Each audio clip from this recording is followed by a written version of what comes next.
Dans les profondeurs de la mythologie japonaise, un être terrifiant rôde dans l'ombre des légendes, l'Oni, le démon ogre. De forme gigantesque, avec des cornes effrayantes et une force surhumaine, il incarne les peurs les plus profondes de l'âme humaine. Mais derrière ces apparences monstrueuses se cache une histoire aussi complexe que fascinante. Les Oni sont souvent dépeints avec une peau rouge ou bleue, des crocs acérés, et des yeux brûlants de rage. Leur taille imposante et leurs muscles saillants témoignent de leur puissance, mais aussi de leur nature sauvage et indomptée. Ils portent souvent un pagne de peau de tigre, et parfois une massue en bois comme symbole de leur force brutale.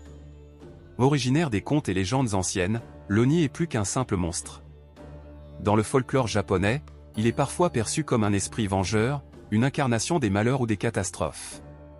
Son histoire remonte au premier récit mythologique, où il était vu comme une créature qui semait la terreur parmi les villages. Mais l'Oni n'est pas toujours un ennemi. Dans certaines légendes, il devient un allié des dieux ou un protecteur des âmes. Le célèbre festival Setsubin, par exemple, voit les habitants jeter des fèves de soja pour chasser les Oni et apporter la chance, une tradition qui symbolise la lutte contre les démons intérieurs et extérieurs. Alors, qui sont vraiment les Oni? Des créatures maléfiques à abattre, ou des symboles des défis et des dangers auxquels l'humanité doit faire face? Peut-être un peu des deux, un reflet des ténèbres en chacun de nous, qu'il faut confronter pour avancer.